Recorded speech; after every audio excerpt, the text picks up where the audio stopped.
신약성경 마태복음 5장 5절 말씀입니다. 온유한 자는 복이 있나니 그들이 땅을 기업으로 받을 것이며 아멘. 여러분, 삶에서 견고한 터전을 갖게 되면은 경제적으로 안정이 되고 삶이 여유가 있게 됩니다. 그래서 이런 견고한 터전을 갖는 것이 대부분 사람들의 소망이며 목표가 됩니다.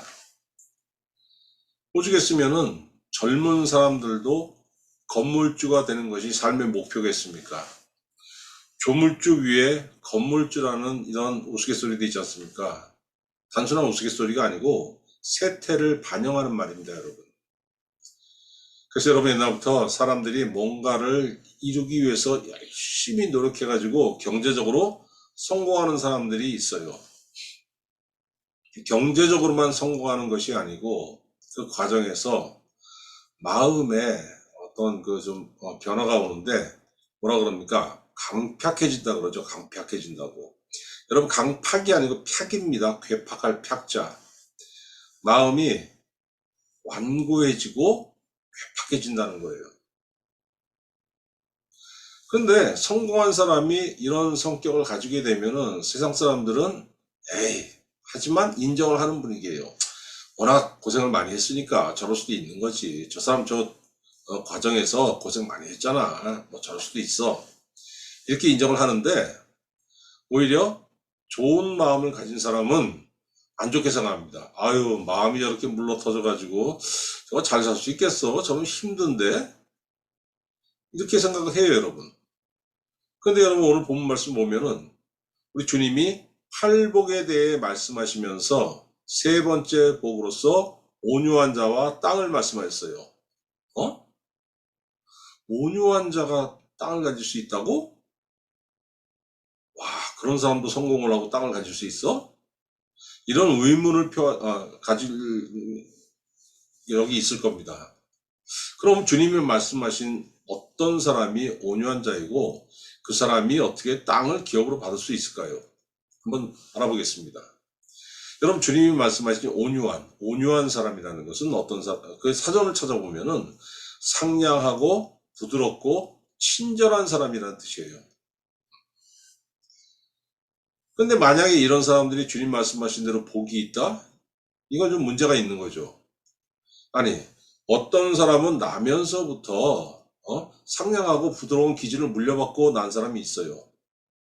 어떤 사람은 나면서부터 급하고 사납고 이런 기질을 물려받은 사람도 분명히 있습니다. 그러면은 천성적으로 급하고 사나운 이런 성격을 물려받은 사람들은 나면서부터 불이익을 갖고 태어나는 겁니다. 아니, 그럼 하나님은 사람을 나면서부터 차별하시는 겁니까? 그럴 리가 없지 않습니까? 그렇다면은 성경이 말씀하시는 온유한 자는 우리 국어사전에 등재된 상냥하고 부드럽고 친절한 자는 아닐 거라는 겁니다. 그럼 성경이 말씀하시는 온유한 자는 대체 어떤 사람일까요?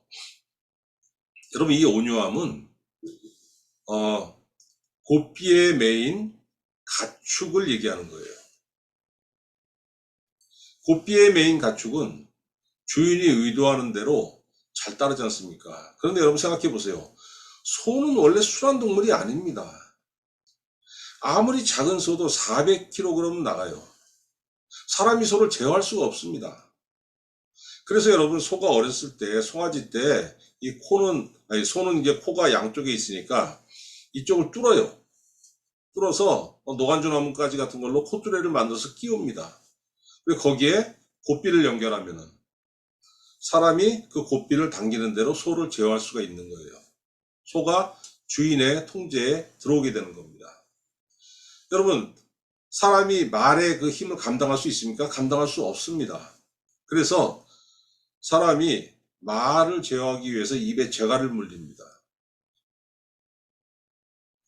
말의 입에 재갈이 물려지면은 사람의 뜻하는 대로 말을 통제할 수가 있어요. 그럼 주님이 말씀하시는 온유함은 뭡니까? 결국은 자신을 통제하는 능력이에요, 이게. 그러면 어떻게 나를 통제해야 되지? 무엇으로 통제를 합니까? 내 스스로 내가 원하는 목표를 만들어서 나를 통제하는 것은, 이것은 여러분 자연 종교가 추구하는 것이에요. 불교라든가 어떤 힌두교 이런 그런 부분들이, 그리고 특별한 종교가 있지 않더라도 뭐 산에 들어가서 명상하는 분들 많지 않습니까? 그런 분들이 추구하는 게 뭐예요? 나 스스로를 통제하는 거. 이거는 내 의도대로 나를 만들어가는 것이기 때문에 내가 내 주인이 되는 겁니다. 성경은 이것을 오히려 뭐라고 합니까? 교만이라고 합니다. 내가 내 주인이 되는 거. 우리 주님이 말씀하신 온유한 자는 누구냐면은 하나님의 통제를 받는 사람입니다. 한마디로 하나님께 코가 꿰인 자예요. 이게 온유한 사람입니다. 그럼 성경에서 온유한 자라고 하나님께 증거하신 인물이 있습니다. 누굽니까? 모세. 유일하게 모세입니다, 여러분. 모세 어떤 사람입니까? 히브리인으로 태어났지만은 애굽 왕궁에서 공주의 아들, 곧 왕자로 자란 사람이에요. 이 사람이 온유했습니까? 천만에요. 사도행전 7장 22절, 모세가 애굽 사람의 학술을 다 배워 그 말과 행사가 능하더라. 그렇죠. 왕궁에서 제왕학을 배운 사람 아닙니까? 그리고 군대를 거느리고 전쟁에도 참전했었고 대단했던 사람입니다, 여러분. 모세는. 그리고 성격은 뭐 온유해요. 천만에요. 다혈질에 얼마나 급한 사람입니까? 나이 40세에 자신의 동포를 괴롭히는 애국 관리를 쳐 죽였어요. 내 동포가 어떻게 살고 있나 한번 알아보기 위해서 나갔는데 그 자신의 동포를 학대하는 애국 관리를 발견하고서 그냥 분개해가지고 쳐 죽였습니다. 여러분, 이렇게 기록되어 있지만 그 이면을 볼 수 있어야 돼요. 모세가 자기 동포를 위해서 관리를 쳐 죽였다는 것은 곧 내 힘과 능력으로 내 동족들을 해방시킬 수 있다는 자신감의 발로였습니다. 근데 뭐 자기 동족들을 해방시키기는커녕 관리를 죽인 것이 들통이 돼가지고 추방됐잖아요. 그 결과로 미디안 광야에서 40년간 양치기 생활을 하게 됩니다. 80세가 됐더니 모세에게 하나님이 나타나셔가지고 모세가 40세에 추구했던 거고 내 동족을 해방시키는 거, 그것을 하라고 명하시는 거예요. 출애굽기 3장 10절에 하나님께서 모세에게 뭐라고 하십니까? 이제 내가 너를 바로에게 보내어 너에게 내 백성 이스라엘 자손을 애굽에서 인도하여 내게 하리라, 이렇게 말씀하고 계십니다. 근데 모세는 어떻습니까, 여러분? 이미 늙었어요. 80세 아닙니까? 근육의 힘이 다 떨어진 나이입니다. 그리고 40년 동안 가장 밑바닥 양치기 생활을 하면서 젊은 시절의 자신감을 다 잃은 상태였습니다. 모세가 뭐라고 하고 있습니까? 그 다음 11절에 보니까 모세가 하나님께 아뢰되 내가 누구이기에 바로에게 가며 이스라엘 자손을 애굽에서 인도하여 내리이까. 이거 개역 성경으로 보면은, 개역 개정판에는 내가 누구이기에 그러지만은 이 개역판에 보면은 내가 누구관데 더 생생하게 다가오죠. 도대체 나 따위가 뭐길래 나한테 그런 거를 시키십니까? 내가 누구관데 바로에게 가며 이스라엘 자손을 애굽에서 인도하여 내리니까. 40년 전과 달리 완전히 낮아졌죠. 더 이상 나 자신을 버티길 수 있는 힘이 없는 거예요. 내 고개를 뻣뻣하게 세울 힘이 아무것도 없는 겁니다. 그랬더니 여러분, 이때부터 모세가 하나님의 완전한 통제하에 놓이게 됐어요. 그래서 하나님의 말씀에 온전하게 순종하는 자가 되었다는 겁니다. 여러분, 출애굽기부터 뭐 민수기 읽어보면은 그 모세의 삶이 눈물겹지 않습니까? 얼마나 하나님의 말씀에 철저하게 순종을 합니까? 그래서 성경은 80세부터 120세까지 40년간의 삶은 하나님께 순종하는 온유한 자의 삶이었다고 하나님께서 친히 증거하고 계시는 거예요. 민수기 10장 3절, 이 사람 모세는 온유함에 지면의 모든 사람보다 승하더라. 하나님께서 직접 하신 말씀입니다, 여러분. 여러분, 이게 무슨 뜻입니까? 나면서부터 온유한 사람은 아무도 없다는 거예요. 그럴 수가 없는 겁니다. 온유함은 곧 누구의 성품입니까? 그리스도의 성품이에요. 하나님의 성품이라는 겁니다. 마태복음 11장 29절 나는 마음이 온유하고 겸손하니 나의 멍에를 메고 내게 배우라. 그리하면 너희 마음이 쉼을 얻으리라. 나면서부터 온유한 사람은 아무도 없고 땅을 기업으로 차지할 자격을 가진 사람은 아무도 없다는 거예요. 예수님께 배우는 사람. 분명히 말씀하시잖아요. 나는 마음이 온유하고 겸손하니 나의 멍에를 베고 내게 배우라. 그래야만 너희 마음이 쉼을 얻으리라. 어떻게 배워야 됩니까? 모세가 하나님을 만났잖아요. 그래서 온유해진 것처럼 우리 성도는 성령을 만나면은 여러분 그 온유함을 배우게 됩니다. 갈라디아서 5장 22절부터 23절 오직 성령의 열매는 사랑과 희락과 화평과 오래 참음과 자비와 양선과 충성과 온유와 절제니 이 같은 것을 금지할 법이 없느니라.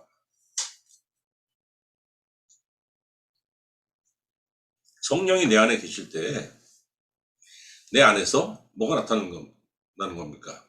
9가지 열매. 9가지 열매는 누구의 성품이냐면 신의 성품, 곧 하나님의 성품이며 예수 그리스도의 성품이에요. 온유함은 예수 그리스도의 9가지 성품 중에 하나라는 겁니다. 여러분 잘 생각하셔야 돼요. 신의 영이 사람에게 있다는 거, 그거는 그 신이 나를 지배한다는 거예요. 그 통제한다는 겁니다. 그러면은 사람에게서 뭐가 나타나냐면은 그 신의 성품이 나타나는 겁니다. 귀신 들린 사람 뭐가 나타납니까? 추악함이 나타나잖아요. 발광이 나타나고 또 귀신 중에서도 점치는 귀신들이 들린 사람 무당들 아닙니까? 그러니까 그 점치는 귀신들의 그런 특성이 무당들에게서 그대로 나타나지 않습니까? 성령을 받은 사람들 뭐가 나타납니까? 하나님의 성품, 예수 그리스도의 성품이 삶의 열매로 맺히는 거예요, 여러분. 이런 사람들이 하나님께 땅을 상속받는다고 예수님이 말씀하셨습니다. 과연 그런가요? 하나님께 붙잡힌 자들이 땅 부자입니까? 좀 이상하죠, 이거는. 여러분 주변 둘러보면은 큰 은혜 받은 사람이 땅 부자인 경우는 거의 없어요. 탐욕스러운 사람들. 물론 땅 부자인 사람이 전부 탐욕스러운 사람은 아닙니다만 탐욕스러워가지고 막 투기하고 이런 사람들이 땅을 많이 차지하고 있는 건 사실입니다. 그럼 뭐지? 그러면은 예수님 말씀하신 뜻은 뭐고? 구약 성경에서 우리에게 말하고 있는 땅의 의미는 도대체 무엇인가? 여러분 땅을 기업으로 주신다고 하셨어요.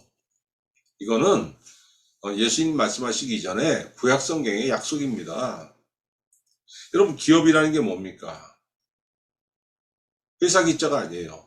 터 기자, 업업자. 삶의 터, 그 삶의 터전이라는 겁니다. 하나님께서 온유한 자에게 살아갈 수 있는 터전을 주신다는 거예요. 삶의 터전이 없어서 공고한 자에게, 살아갈 수 없는 자에게 생업을 이어나갈 수 있는 터전을 주신다는 거예요. 그런데 여러분 생각해 보세요. 농경 시대에는 삶의 터전이 뭡니까? 땅이죠. 농토가 있어야 삶을 영위할 수 있잖아요. 거기에 농사를 짓고 그 추수한 걸 가지고 한 식구가 먹고 살고 땅이 있어야지만 한 가정이 삶을 영위할 수가 있었습니다. 그리고 넓게 보면 한 민족이 민족으로서 존립하려면 뭐가 있어야 돼요? 영토인 땅이 있어야 됩니다. 땅은 민족의 존립 근거입니다. 민족은 있는데 땅이 없는 그런 민족이 몇 개 있죠.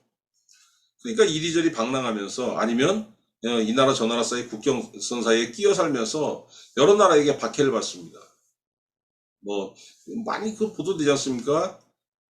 터키하고 시리아 그리고 이라크 그 사이에 끼어 사는 쿠르드족이 그렇고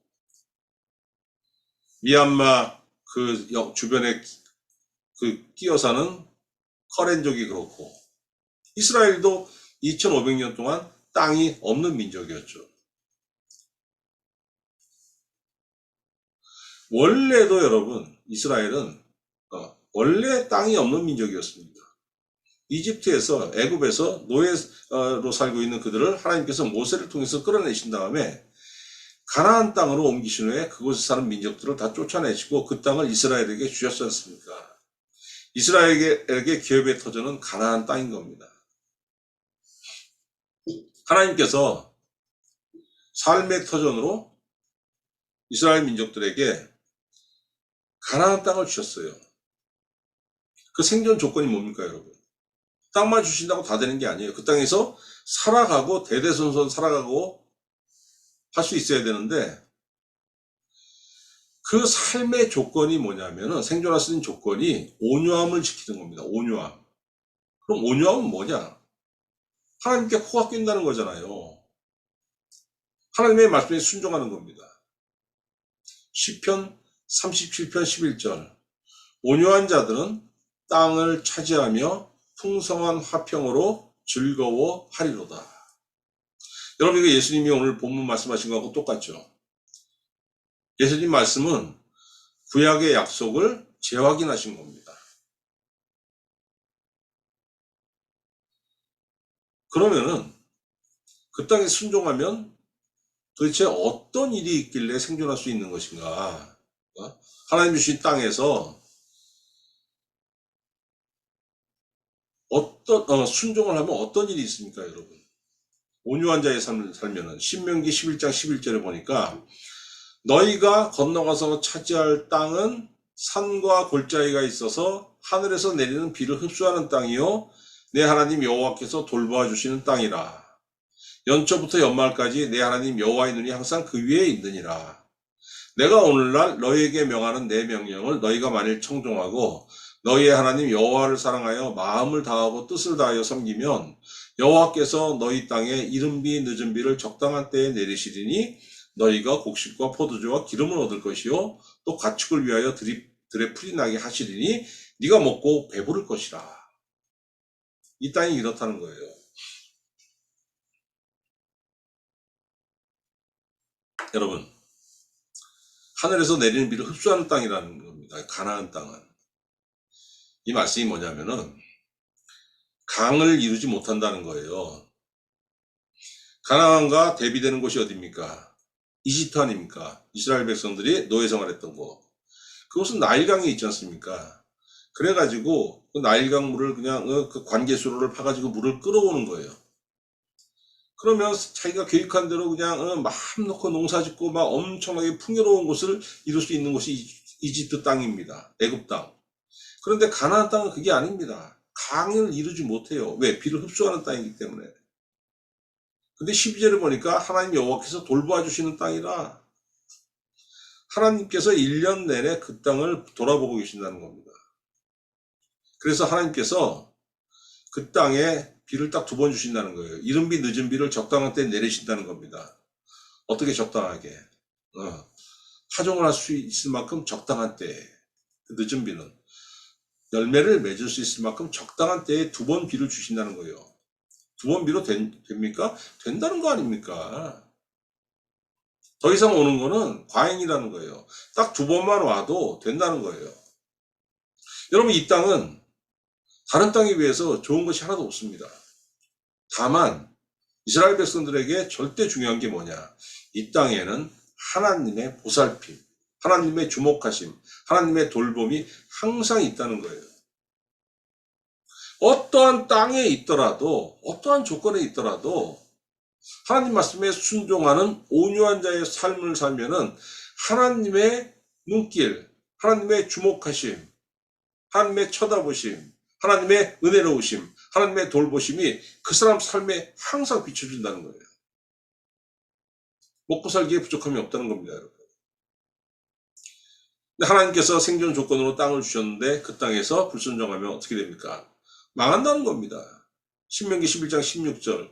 너희는 스스로 삼가라 두렵건대 마음에 미혹하여 돌이켜 다른 신들을 섬기며 그것에게 절함으로 여호와께서 너희에게 진노하사 하늘을 닫아 비를 내리지 아니하여 땅이 수산을 내지 않게 하심으로 너희가 여호와께서 주신 아름다운 땅에서 속히 멸망할까 하노라.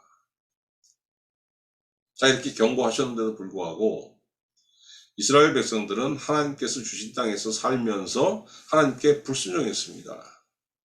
그 결과로 주님께서 오시기 580년 전에 저주를 받아서 그 땅에서 쫓겨나가지고 2500년간 영토 없이 쫓겨다니는 민족이 되었어요.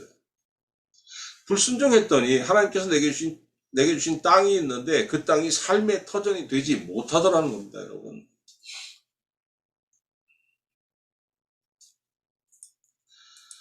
구약시대에는 이스라엘 백성만이 하나님의 선민이었습니다. 그리고 이스라엘 백성들에게 주신 하나님의 그래서 주신 땅이 어디예요? 가나안 여기로 한정되어 있지 않습니까? 국경선이 확실하게 보이는 곳이었어요. 그런데 예수님이 이 땅에 오시고 이제 복음이 이제 전파되어야 되지 않습니까? 하나님께서 주시는 삶의 터전이 한 영토에 한정되지 않습니다. 왜? 복음이 전 세계로 전파되어야 되니까. 마태복음 28장 18절. 하늘과 땅의 모든 권세를 내게 주셨으니 그러므로 너희는 가서 모든 민족을 제자로 삼아 아버지와 아들과 성령의 이름으로 세례를 베풀고 내가 너희에게 분부한 모든 것을 가르쳐 지키게 하라. 볼지어다 내가 세상 끝날까지 너희와 항상 함께 있으리라 이렇게 말씀하셨어요. 여러분, 그래서 온유한 자는 복이 있나니 땅을 기업으로 받을 것이요. 이 말씀은 하나님께서 믿는 자에게 땅을 부동산으로서의 땅을 주신다는 게 아닙니다. 이제는 예수 믿어 구원받는 자는 인종과 민족에 관계없이 누구나 하나님의 자녀잖아요. 땅이 아니고 예수 그리스도가 그들의 삶의 터전이 되신다는 거예요. 여러분, 마태복음 19장 29절에서 예수님께서 제자들에게 뭐라고 하시냐면은 내 이름을 위하여 집이나 형제나 자매나 부모나 자식이나 전토를 벌인 자마다 여러 배를 받고 또 영생을 상속하리라. 여러 배를 받고, 지금 현세에서 여러 배를 받고 영생을, 내세에서도. 마태복음 25장 34절 양과 염소의 비유입니다. 양에게 예수님이 판결하시는 거예요. 오른편에 있는 자들이죠. 내 아버지께 복받은 자들이여 나와 창세로부터 너희를 위하여 예비된 나라를 상속받으라. 땅을 기업으로 주신다. 이 땅에 살면서 예수님이 내 심령에 계신다면은 내가 어디서 무슨 일을 하든지 간에 그것이 하나님께서 주신 삶의 터전이라는 거예요. 그것이 기업의 터전이라는 겁니다. 여러분, 성도의 번영의 조건은 하나님께서 주신 땅, 부동산, 그거 아닙니다, 여러분. 이제는 어디에서 무엇을 하든지 온유한 자의 삶을 사는 거예요. 온유한 자의 삶이 뭐라 그랬죠? 말씀에 순종하는 자의 삶. 그러면은 하나님께서 그를 번영하게 하신다는 겁니다. 하나님께서 그 사람에게 생업을 보장하신다고 확실하게 약속하시는 거예요, 여러분. 그런데 하나님의 말씀을 무시하는 자의 삶은 어떻습니까? 그 삶에 저주가 있습니다. 시편 107편 17절.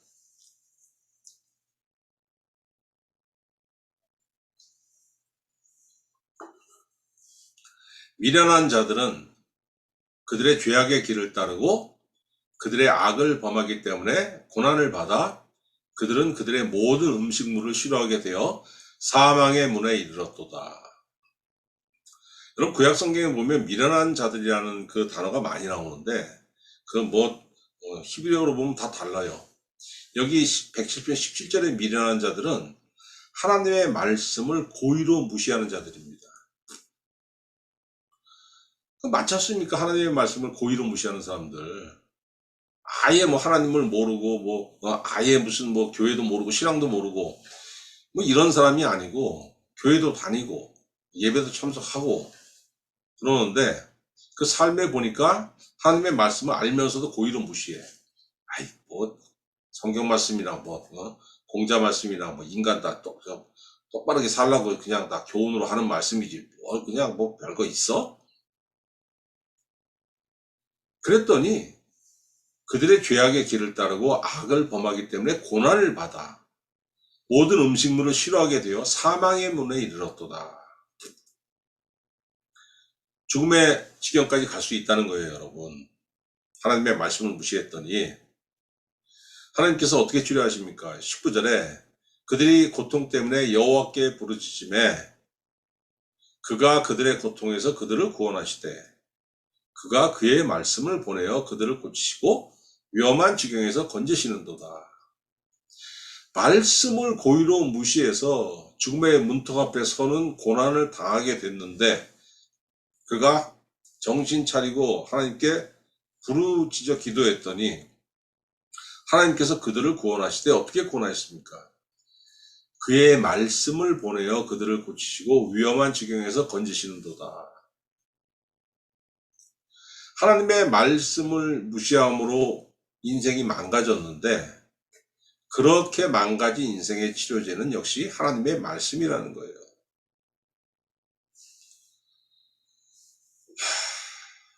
여러분 말씀을 읽어야 되고 끊임없이 읽어야 됩니다. 끊임없이. 말씀을 무슨 수학 공부하듯이 막 해가지고 영어 단어 외우듯이 해가지고 막 그렇게 외움으로 인해가지고 물론 하면 좋죠. 근데 그래가지고 막 이게 그렇게 되는 게 아니고 스며들어야 되는 겁니다. 스며들어. 그래서 설교를 참 꾸준하게 듣고 성경을 꾸준하게 읽으면서 그러다 보면은 나도 모르게 이 말씀이 내 삶 안에 들어와요. 여러분 내가 옳다고 생각하는 것들 사람이 상식적으로 살면서 옳다고 생각하는 것들이 있습니다. 그래서 반드시 지켜야 되는 것들. 근데 이거 언제 배우는 겁니까? 다 초등학교 저학년 때 유치원 다닐 때 배우는 겁니다. 그때 선생님이 이렇게 해야 된다 저렇게 해야 된다 말씀하시면은 아이들은 아무런 의심 없이 그냥 받아들입니다. 그게 삶의 기준이 되는 거예요. 그게. 여러분 말씀을 묵상하고 시편 1편 복 있는 사람은 여호와의 말씀을 주야로 묵상하는 자로다 이렇게 말씀하셨지 않습니까? 묵상하는 자 뭡니까? 그냥 하루 종일 중얼중얼 항상 생각해야 된다는 거예요. 이거는 그냥 외우고 막 암기하고 이게 아니고 이게 내 안에 스며들게 하라는 겁니다.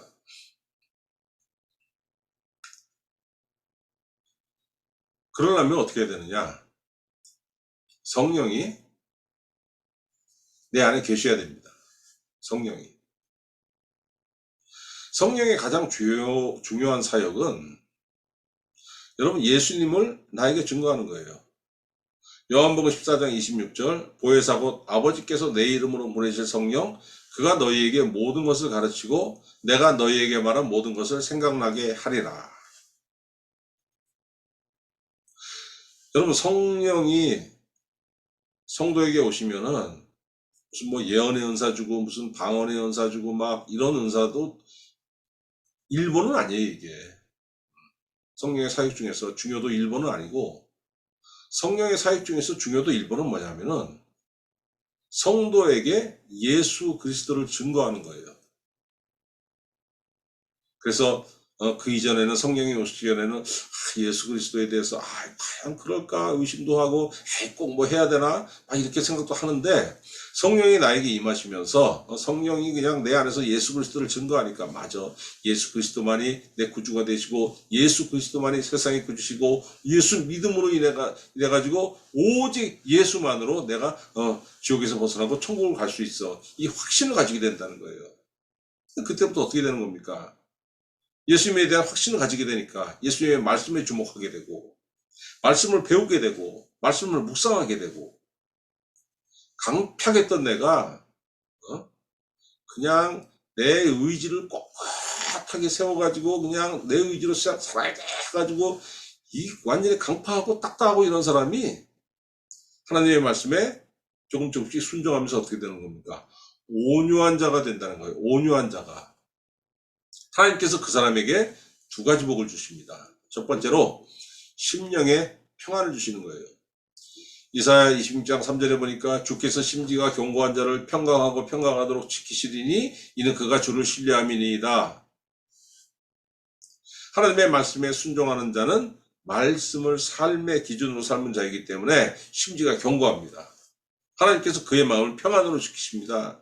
여러분, 평안의 약속은 구약시대뿐만이 아니고 신약시대, 지금 시대 여전히 유효합니다. 빌립보서 4장 6절 아무것도 염려하지 말고 다만 모든 일에 기도와 간구로 너희 구할 것을 감사함으로 하나님께 아뢰라. 그리하면 모든 지각에 뛰어난 하나님의 평강이 그리스도 예수 안에서 너희 마음과 생각을 지키시리라. 얼마나 대단한 말씀입니까, 여러분? 여러분, 그리고 두 번째는 온유한 자가 되면은 하나님께 주시는 두 번째 복이 뭐냐면은 마음의 소원이 이루어지게 하십니다. 온유한 자는 말씀에 순종하는 자 아닙니까? 요한복음 15장 7절 너희가 내 안에 거하고 내 말이 너희 안에 거하면 무엇이든지 원하는 대로 구하라 그리하면 이루리라. 내 마음에 소원이 있었는데 말씀을 묵상하고 말씀에 순종했더니 하나님께서 그 마음에 원하는 것을 이루어 주신다는 거예요. 그런데 여러분 착각하지 마세요. 내가 원하는 방식, 내가 원하는 열매로 이루어지는 게 아닙니다. 이거는 하나님께서 내 소원을 아시고 하나님께서 원하시는 방식, 하나님께서 원하시는 그 열매대로 이루어 나가신다는 거예요. 이걸 착각을 하고 구분을 못하니까 믿습니다 하고 그냥 내 소망을 그냥 막 하나님께 들이대지 않습니까? 그게 아닌 겁니다, 여러분. 여러분, 일상에서 금덩어리는 캘 수 있어요. 그러나 평안은 절대로 얻을 수 없습니다. 평안은요, 하나님만이 줄 수 있는 겁니다. 여러분, 평안이 없으면은 돈을 수십억을 쌓아놔도 이게 다 필요 없어요. 삶이 흔들리지 않습니까? 평안이 없는 사람, 남을 끊임없이 의심하고 불안해지고 부부 사이에도 그냥 서로 의심하고 맨날 다투고 삶이 파국으로 결국 결론이 나게 되는 겁니다. 평안이 없으면은. 에이, 평안이 없으면 어때? 돈 많은 걸로 즐기면 되지. 즐겨집니까? 평안이 없는데? 악을 더 쌓는 거죠, 오히려. 하나님의 말씀에 순종하는 온유한 자가 되었더니 하나님께서 평안도 주시고 생업도 주시고 다 주시는 거예요. 심령의 평안과 손에 잡을 수 있는 생업을 유지할 수 있는 모든 걸 다 주신다는 겁니다. 여러분, 이왕의 신앙생활 하면서 하나님께 순종하시길 바랍니다.